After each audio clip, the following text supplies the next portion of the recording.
This is Frank Fortunato with CATEX TV. Today is Friday, October 21st, 2011.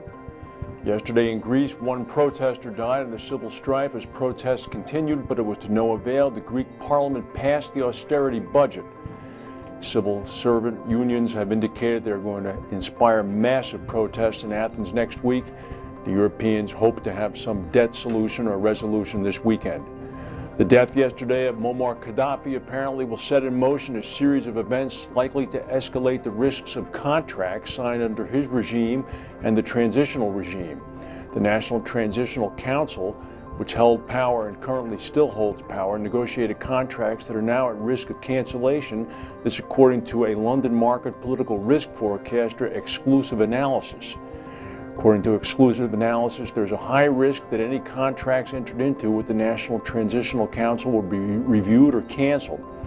Most at risk would be contracts that do not offer immediate benefit to Libya and that were signed with countries that did not help them directly. These would be Chinese, Russian, and Brazilian firms such as the China Civil Engineering Construction Project to irrigate land in the Eastern Sahara.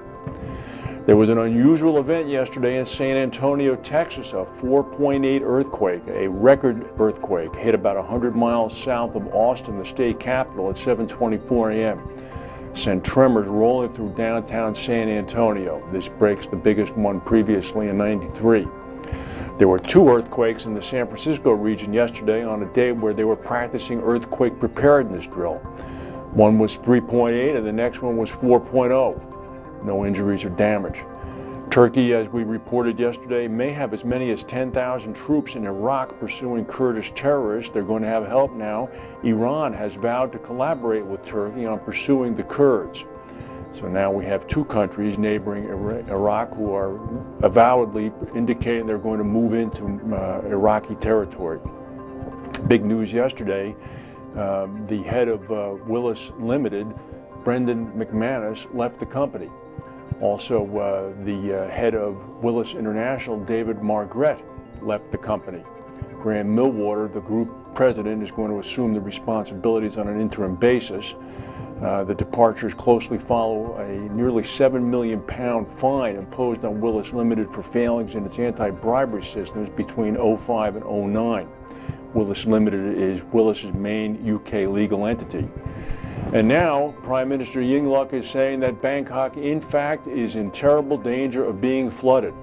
She's advising Bangkok residents to move belongings to higher ground, to higher floors in their homes, but they shouldn't panic. It's only preparation, and you should get to higher ground yourselves.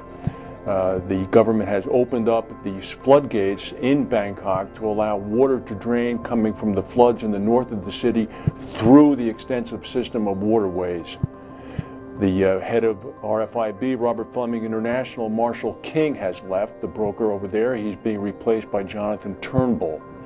And in Bermuda, authorities have given personnel for the European Space Agency tracking station the same legal immunities as they've given diplomatic councils.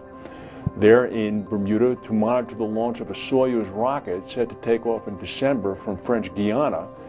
And they've indicated that the 4 European Space Agency staff are to be given immunity from suit and legal process while they're there conducting the tracking. That's the news for today. Have a good weekend. We'll talk to you Monday.